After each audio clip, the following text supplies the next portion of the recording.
Why do you keep breaking promises to yourself? How many silent dreams have you buried under excuses, while the clock quietly kills your potential one wasted minute at a time? What if the life you were meant to live is dying, not because you're incapable, but because you keep waiting for the right moment to begin? This is the truth you've been avoiding. You already know what to do.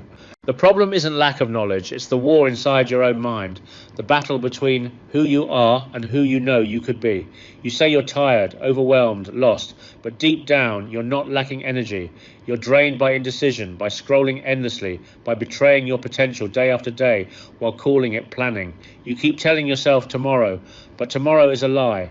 It's a thief dressed in comfort, and while you wait, your dreams rot. Napoleon Hill warned us, don't wait, the time will never be just right. Because the truth is, success doesn't begin with motivation, it begins with movement. You don't need more inspiration, you don't need another quote. You need to force yourself to act, not because it feels good, but because you said you would. So right now, before you blink and another year slips away, decide. This is not just a video, this is your moment of decision. And if you ignore it, you may never feel this urgency again. You sit there staring at the screen. The to-do list is open, the tabs are ready. You've told yourself today's the day. You even made coffee to feel productive. But the hours pass and nothing happens again. Why is it so hard to start when deep down you know what needs to be done? Why does your mind keep whispering, wait until you feel ready, when that feeling never seems to arrive? Let me tell you a story about someone who thought the same way. His name was Jason, 32, lived in Pittsburgh. Smart guy, book smart, graduated top of his class in business school. For years he told his friends he was going to launch his own agency. He had the idea, he had the skills. He had the plan mapped out to the smallest detail, but he had one fatal flaw. He was addicted to preparation. Every time he sat down to begin, he'd tell himself, I just need to tweak a few more things. He read more books, watched more videos, took more notes, but the website stayed offline. The LLC paperwork stayed in the drawer. His life was a graveyard of almost. And then one day he told me something that broke my heart. He said, I don't think I'm the kind of person who follows through. I looked him in the eyes and said, no, you're just the kind of person who keeps waiting for motivation. But motivation's not coming, and that's where you've got it all backwards. Because here's the truth no one tells you. Motivation is not the fuel, it's the reward. Motivation doesn't come before action, it follows it. You don't wait to feel ready. You get moving and then you start to feel ready. You don't sit around trying to think your way into courage. You act your way into it. The moment you take that first uncomfortable step, everything begins to shift. Napoleon Hill made this clear in his writings when he said, do not wait, the time will never be just right. Start where you stand. But most people never do, because they don't understand the mechanics of momentum. Let me explain it plainly. The human brain craves movement. Biologically, when you begin a task, even a small one, your brain releases dopamine, a chemical that signals satisfaction and reward. The problem is you don't get that dopamine by thinking about taking action. You get it by starting. This is why a runner always says the hardest part is tying their shoes. Why a writer will stare at a blank page for hours until the first sentence appears, and suddenly it flows. This is momentum, and momentum only begins with motion. The longer you wait, the heavier everything feels. The more you hesitate, the more pressure builds. And here's the cruelest part. The weight doesn't come from the task. It comes from the act of avoiding it. The fear, the guilt, the anxiety, they all pile on top of the thing you could have just started. So let me ask you, how many more days are you going to let pass while you wait for the feeling to hit you? How many more mornings will you open your laptop with good intentions, only to numb the guilt with another scroll, another snack, another excuse? Because if you don't fix this now, if you don't learn how to move before you feel ready, your life will become a museum of unfinished goals and unrealized potential. And I say this not to scare you, but to wake you up. There is no savior coming, no surge of motivation, no cinematic breakthrough moment. There is only this. What are you going to do next? Here's what Jason did, and maybe you need to do it too. One day, after years of waiting, Jason set a timer. Just 5 minutes, that's it. He said, I don't need to do it all, I just need to open the file. So he did. Then he added one sentence to his website bio, then another, then he clicked publish. It wasn't perfect, it wasn't even good, but it was done. And the second it was real, something inside him changed. He didn't need motivation anymore, he had momentum. That 5-minute action flipped the switch that hours of self-help books couldn't. because motion creates confidence. Movement breaks the curse.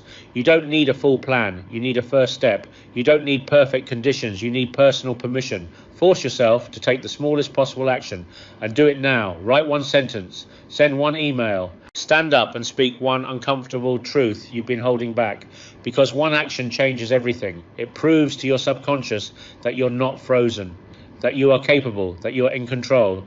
This is the emotional peak, right here, because if you let this moment pass, you might lose that edge. You might return to the fog of hesitation and call it rest. So here's your warning. If you don't break the inertia now, it only gets worse. Comfort turns into chains. And one more week of waiting becomes one more year you'll never get back. But it doesn't have to go that way. Right now, you can turn the tide. Not with a dramatic leap, but with a single move. Because once you're in motion, the fire returns. You begin to believe again. You begin to see that success isn't something you wait for. It's something you walk into. Napoleon Hill called this definiteness of purpose. You don't chase motivation, you command it by daring to begin before you're ready. So I'll ask you again, what are you waiting for? Not in theory, not tomorrow. Right now, because this could be the moment that changes everything. The one where you stop watching your life from the sidelines. The one where you move, not because it's easy, but because you finally realize staying stuck is no longer an option. And when you move, momentum will meet you halfway. Just like it met Jason. Just like it met every single person who ever dared to take one imperfect step toward greatness. Now it's your turn. There's something you've been avoiding. You know exactly what it is. You feel it in your stomach when you're alone, when the noise fades and your own voice gets loud again. That uncomfortable pull, that unfinished task, that overdue conversation, that bold move you've been thinking about. Why haven't you done it yet? Is it time, energy, resources? No. If you're honest, it's fear. But not the kind of fear that keeps you safe. No, this fear is subtle, elegant. It wears a disguise. It sounds like logic. What if it's the wrong time? It sounds like humility. Maybe I'm not ready yet. It sounds like love. I need to wait until I feel more confident, more prepared, more worthy. But it's not logic. It's not love. It's a prison. And you built it yourself. That's why most people stay stuck for years. Not because they're incapable, but because they keep mistaking fear for truth. Let me tell you about someone who believed that lie for far too long. Her name was Rachel. She lived in Austin. Mid-30s, worked a corporate job she hated but was good at. Quiet, polite. People liked her because she never caused friction. But what no one saw was the notebook in her kitchen drawer. Inside were plans, detailed, specific, brilliant. An idea for a small design studio. A plan for helping local businesses with branding and web. It was solid. More than a dream. It was executable. But it sat there untouched for 5 years. Why? Because fear told her you're not ready. Fear told her you don't have the personality for leadership. Fear told her if you fail, everyone will know you were a fraud. And she listened until one night she came home, poured herself a glass of wine and stared at the drawer like it was a coffin, because that's what it had become, a tomb for the version of herself she could have been. And for the first time she asked herself, what if fear isn't warning me? What if it's lying to me? That question cracked something open, because fear is not your compass, it's your mirror. It doesn't tell you where to go. It shows you what you care about. We don't fear the things that don't matter. We fear what we deeply desire, because loss only threatens what has value. Napoleon Hill wrote, fears are nothing more than states of mind. And that's what most people never understand. Fear isn't a red light, it's a highlighter. It points to what matters most. If you weren't supposed to do it, you wouldn't feel so afraid of it. If it didn't matter, you wouldn't keep thinking about it. So here's the truth you have to swallow, even if it burns. That thing you're most afraid to do. That's probably the thing you must do. And the longer you wait, the bigger the fear grows, because fear feeds on hesitation. It gets louder every time you obey it. Every time you delay, it learns you'll surrender. Every time you bow to it, it sharpens its claws. But when you face it, even for a second, something changes. The spell breaks. The illusion starts to unravel. Let me explain why. Fear is biological. It's a survival mechanism. But your brain hasn't evolved fast enough to distinguish between real danger and imagined judgment. It reacts the same way whether you're facing a lion or an uncomfortable email. Sweaty palms, racing heart, tunnel vision. That's not weakness, that's wiring. But here's where things get dangerous. Your body panics, so your mind invents a reason. You say, maybe I need more time. You say, I'll revisit this after the holidays. You say, once I feel more confident, I'll start. But confidence doesn't come first. Action does. Confidence is not a precondition, it's a byproduct of movement. This is your emotional peak. Stay with me, because what I'm about to say might change your relationship with fear forever. The person you want to become, the future you've imagined, is already waiting on the other side of the thing you're afraid to face. But you can't get there unless you're willing to walk through it. And yes, it will be uncomfortable. Yes, your hands might shake, your voice might crack, you might mess it up the first time. So what? Did you really think transformation was going to feel safe? Rachel finally acted. Not when she was ready, not when the fear went away, but when she realized waiting was more painful than failing. She printed one business card, not a website, not a launch, just one. She gave it to someone she met at a coffee shop. That led to her first client, then two. Today, her studio is real and profitable and deeply fulfilling. And that drawer, it's empty now because she didn't let fear decide her future. So now I'll ask you the same question she asked herself. What if fear isn't a stop sign, but a green light? What if the trembling hands, the anxious voice, the racing heart aren't signals to retreat, but invitations to rise? Because that's exactly what they are. Fear is a signal, a pulse, a proof of life. It means you're close to something real. You want to build a life that means something. Then walk toward what makes your heart pound. Don't run from fear. Follow it. Because your calling doesn't live in comfort. It lives in the fire, and the fire will test you. It will burn in your ego. It will destroy your excuses, but it will also forge your future. This is the moment where you decide, will you keep letting fear script your story, or will you reclaim the pen? Because if you don't confront it now, it will find new ways to control you later. And I promise you this, every success story you admire began with someone terrified who did it anyway. So if you're afraid, good. That means you're close. Now lean in and move forward, even if you have to do it shaking, because fear is not your enemy. It's the map. You say you want a better life, more freedom, more money, more peace. But the question is, do you love yourself enough to earn it? Not in theory, not when it's easy, but when it's cold, when it's boring, when no one's watching and every part of you is screaming to go back to bed, to scroll, to quit. Most people misunderstand discipline. They think it's about rules, restriction, misery. But that's not discipline, that's punishment. True discipline is something entirely different. Discipline is self-love in motion. It's you proving every day that your future matters more than your impulses. Let me tell you about someone who used to get this wrong. His name was Chris. Grew up in Baltimore.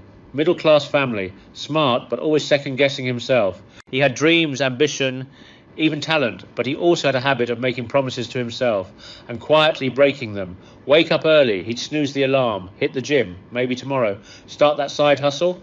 Once the timing's right, on the outside he looked fine, stable, employed, social, but inside he was at war, because every time he didn't follow through, a part of him died a little, and deep down he didn't trust himself anymore. Have you ever felt that slow erosion of confidence, not because someone else let you down, but because you keep walking away from yourself? That's what undisciplined living does. It robs you of dignity, not publicly, but privately, in the quiet moments when you remember who you could have been if you just kept your word. Napoleon Hill said it plainly. Self-discipline is the master key to riches. He wasn't just talking about money. He was talking about emotional wealth, confidence, peace, clarity, the kind of strength that can't be faked. Because when you're disciplined, you walk differently. You speak with calm authority, not because you're pretending, but because you've trained yourself to win battles no one sees. You've beaten laziness, temptation, distraction over and over again. And now you carry the proof inside you. Let's be honest, motivation is a liar. It shows up when it wants to. It disappears when you need it most. But discipline, that's yours to build.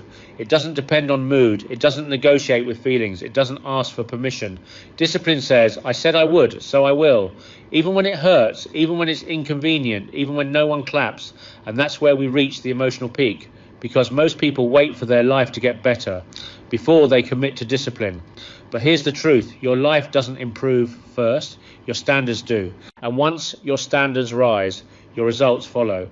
Chris figured this out. One night, after another broken promise to himself, he looked in the mirror and hated what he saw. Not his face, not his job, but the man who couldn't follow through. He made a decision. No dramatic 75-day challenge.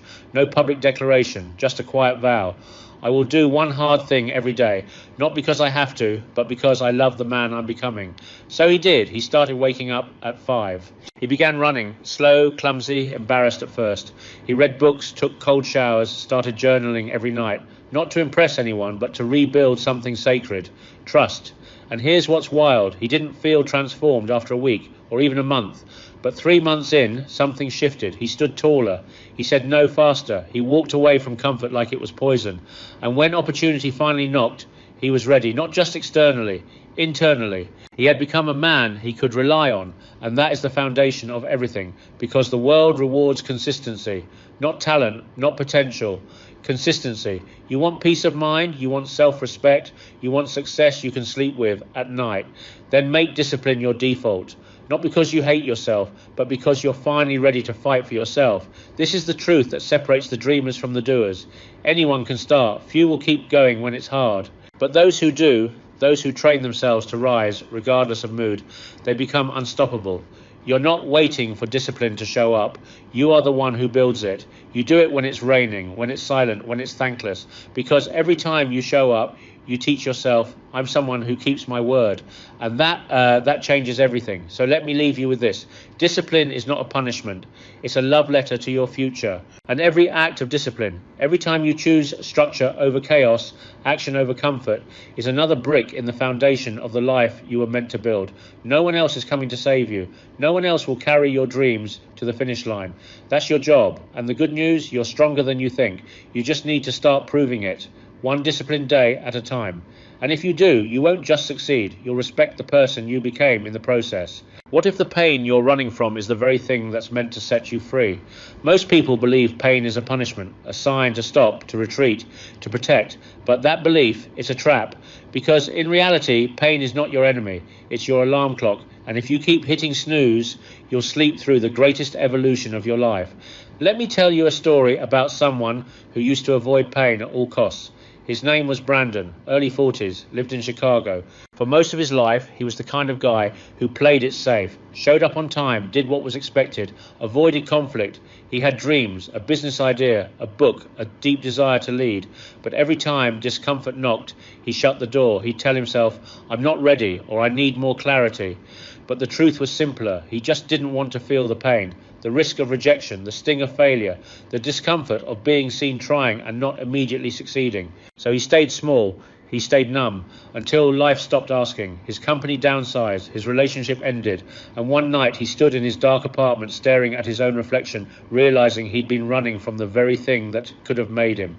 And in that silence, that breaking point, he asked himself, what if this pain isn't here to destroy me? What if it's here to wake me up? That question changed everything. Because here's the truth, pain is feedback, it's intelligence. It's life showing you what matters. You don't feel pain over things that don't matter. You don't grieve over what you're willing to let go of.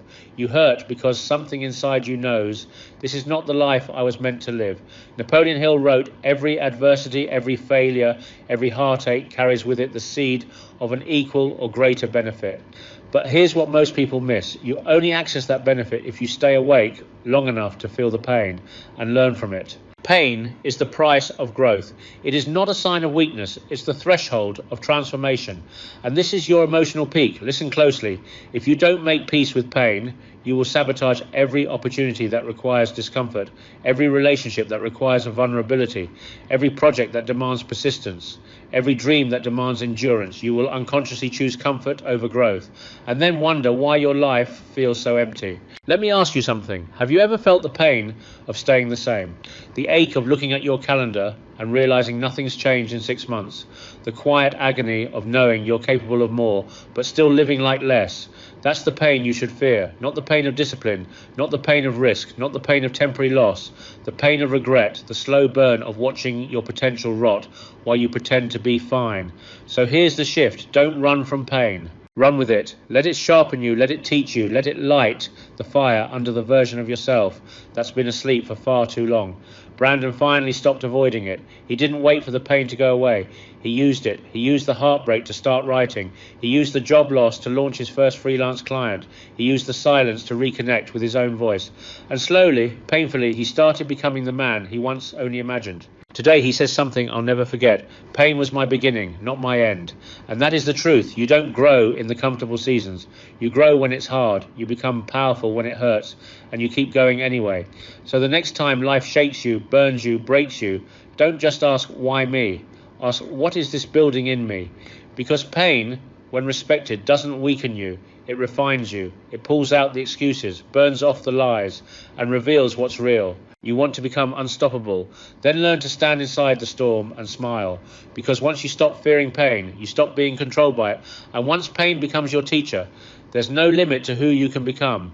There's a moment in every life where everything changes, not because the world shifts, but because you do. And this is yours. If you've been waiting for the right time, let me say it clearly. Waiting is not strategy. It's self-sabotage dressed in comfort. Every hour you hesitate, your potential sits in the dark, untouched, ignored, abandoned. Napoleon Hill said it best. The starting point of all achievement is desire. But desire without action is a broken promise. Inaction is not harmless. It is a betrayal. You know what you need to do. You've always known. So now it's about choice. Will you keep running in circles, or will you finally move forward? Because here's the truth. You don't need permission. You don't need to feel ready. You just need to move. Pick one thing right now, just one action, one step. It doesn't have to be perfect. It just has to be real. Comment below. What are you going to do today? And if this woke something up in you, share it. Send it to someone who needs it as much as you did, because this is the moment and there's no going back.